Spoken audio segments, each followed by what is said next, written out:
welcome back to the No Cut Sports Podcast with your host, Now Frazier. And y'all already know when y'all see this handsome face, we got some things to talk about pertaining to the Philadelphia Eagles. But before we get started, if you could for me, please like, comment, and subscribe to always catch this vibe, man. Y'all already know.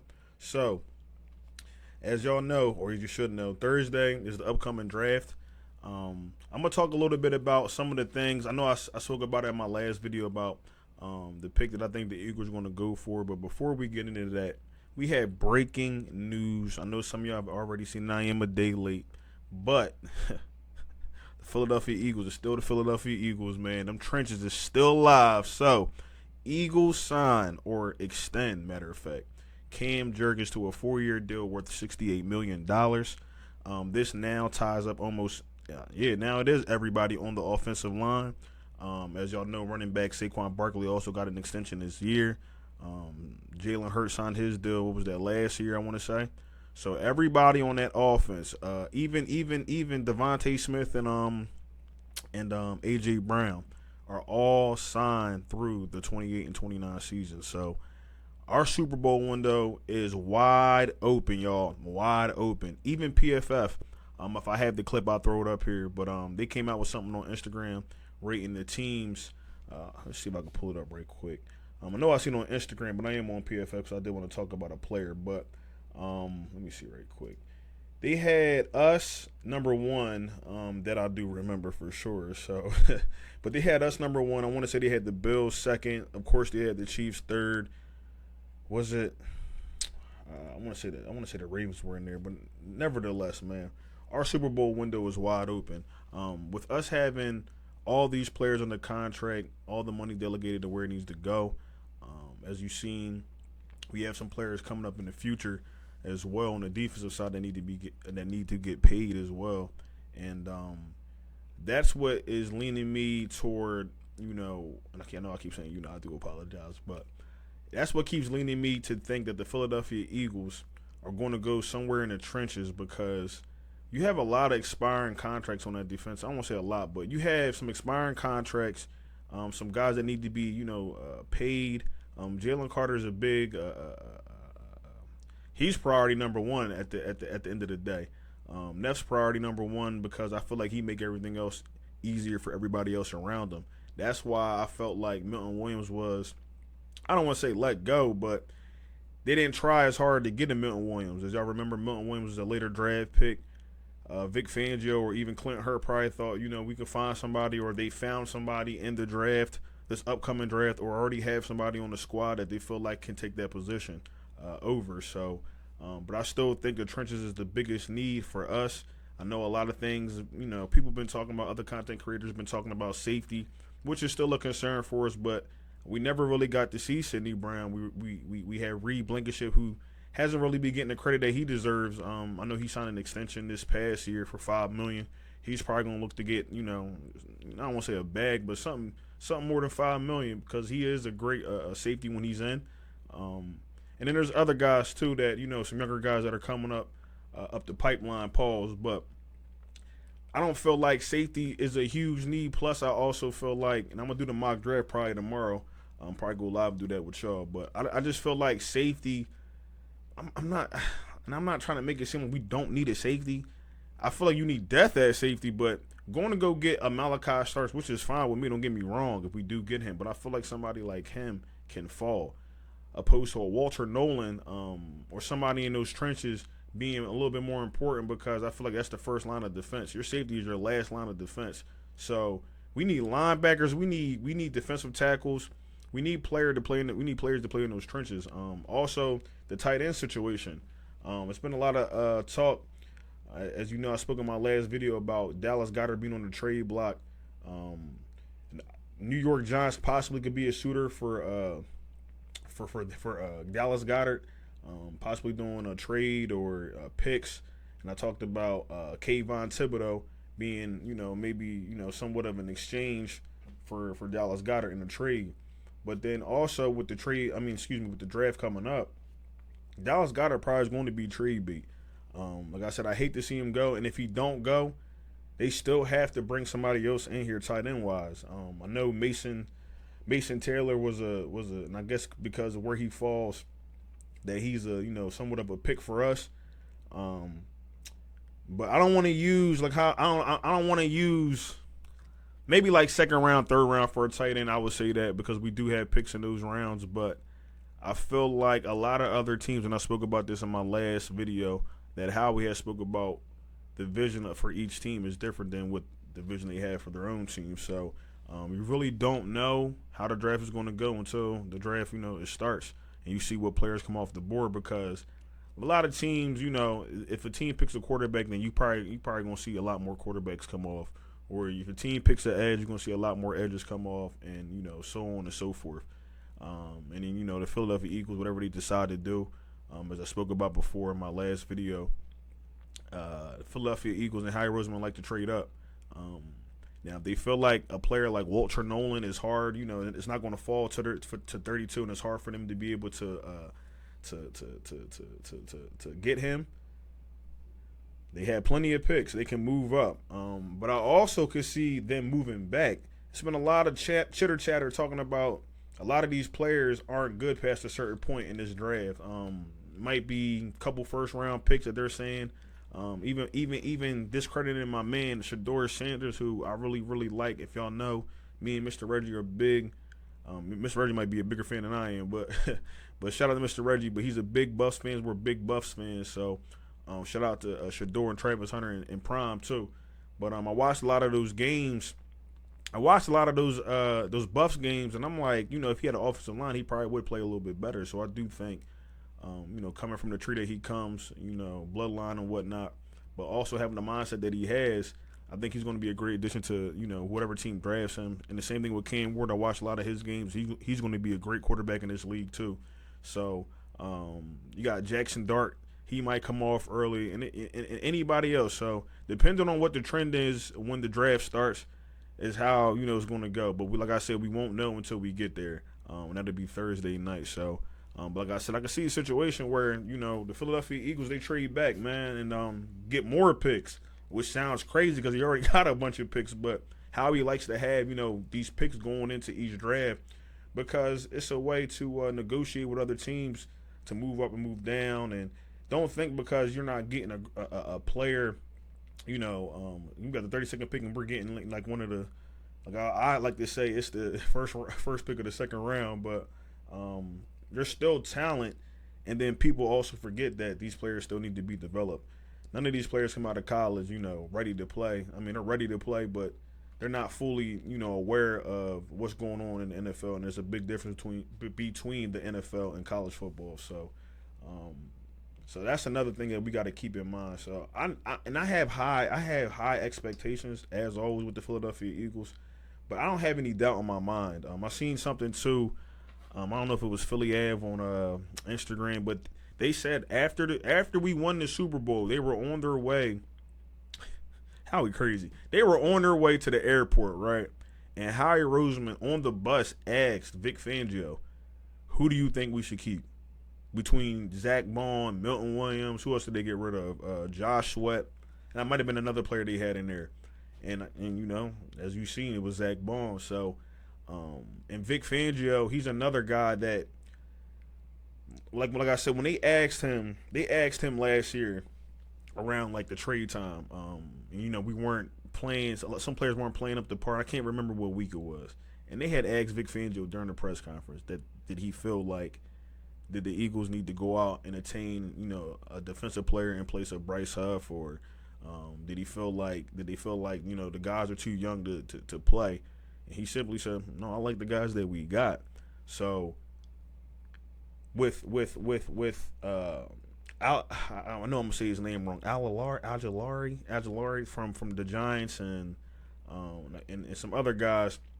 I really feel like the core is intact. It's intact. You don't need to go out here and go get no crazy player. You just need a player that can come in, do what he's supposed to do, have good work ethic, and then have a good mental. Other than that, everything else should just fall into place, man. So. And then you got players, like I said, on the practice squad and other players that, didn't get a chance to play this year that have been developing in the back, behind the scenes, that are looking for their opportunity to get out in this field.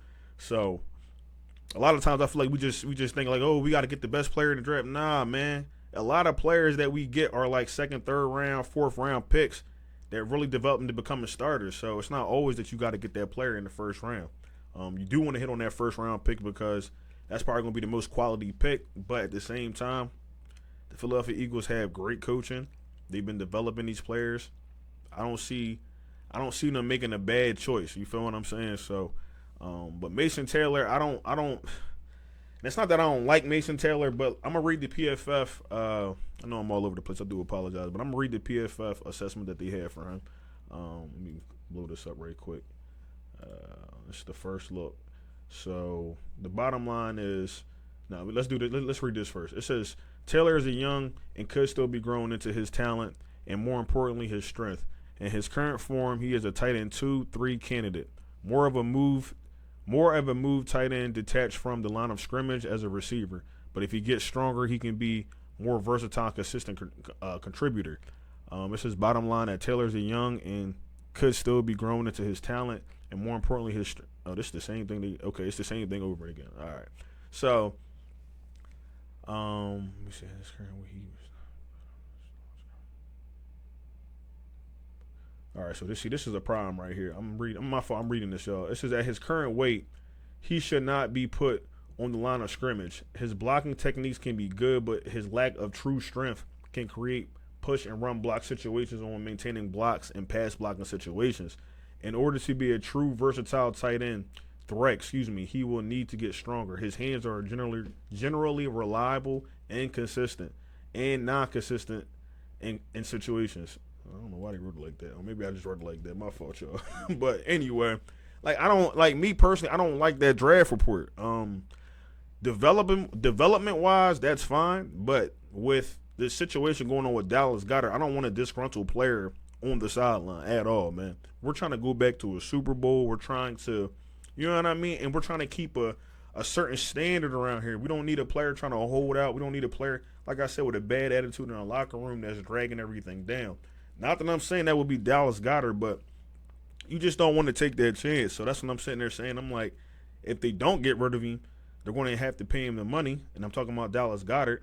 They already had put out there, they put him on the trading block and all that good stuff. So he understands the situation, I'm for sure. But at the same time, like I said, no disrespect to Mason Taylor or whatever the case may be, but I had my eye on somebody a little different. No disrespect. That's not even. And that's what I'm saying. Like Fanning, like no disrespect, but I feel like Gunnar Helm, okay. And shout out to Eagle Al because he put Gunnar Helm on my list. But they brought in Harold Fanning Jr. as well. So I'm like, and these two guys are like, PFF has them ranked at 102. That's for Harold Fanning Jr. And then he have Gunnar Helm ranked at 115 from Texas. Now Gunnar's a little bit older, okay. Fanning Jr. is 20 years old. Gunner's 22. But Gunnar Helm 256.5, bro. Like he he might be able to do something, all right, because he got that size. It says Helm has worked his way into becoming one of the class best after the catch tight ends. He isn't the strongest run blocker, but he does have good feet and pass protection. Getting stronger would give him more opportunities as a tight end too, with starting potential. Okay. That sounds a little bit better than me than Mason Taylor? That sounds better than me. Now I seen Harold Fanning Jr.'s tape and I like what I saw. His draft report is saying Fanning is a strong receiving tight end, with great value at the catch. His blocking reps are good enough to keep him in line at tight end 2 or as a wing back on occasion. But his bread and butter in the NFL would be as a tight end who can quickly get to the ball for after the catch production in a tight end centric pass attack, which the Philadelphia Eagles do utilize the tight end a lot. That's why I was thinking like Fanning Jr. or like Gunnar Helm. Either one of those guys would be, not to say a better choice than Mason Taylor, but I feel like you might have to rush to get Mason Taylor if you're picking in the second round. You feel what I'm saying? If somebody got their eye on him. But like I said, we don't know because like Tyler Warren would be my number one if you're asking me. But we know he probably gonna come off the board early, or he might not. So we'll see, man. We'll see. So but before I get off of here too, I wanted to say this. I didn't want this to be such a long video, but I did want to say congratulations to Jalen Hurts and his wife now, Bree Burrows, I think her last name is. They ended up tying a knot. So my man got 2 rings. My man got 2 rings this year. You feel me? So shout out to Jalen Hurts, man, on the front cover of what was it, Men's Health, I want to say. That's where he broke the story and things like that. But here and there, you're starting to see little things with Jalen Hurts. For somebody, and it's crazy because that's why I really like him. He for somebody that had just won a Super Bowl, my man mad quiet. Like, if I would have won the Super Bowl, boy, I'm out here not acting a fool, because I gotta keep it P at all times. But at the same time, I'm gonna enjoy myself. But it's great to see too, because they had Jalen Hurts. Oh man, I should have put that clip up. But they had Jalen Hurts, like doing like the Men's Health. They got another one where he did the Jordan brand, him working out. But his QB, I don't know if this is his throwing coach, and he was on the Rich Eisen show. But he had talked about Jalen Hurts. He was out there last week, per usual, working his behind off, right? And Rich Eisen had asked him, he was like, what is it? What is it with him? He's like, he and this is what the coach said. He said Jalen Hurts has how can I say this?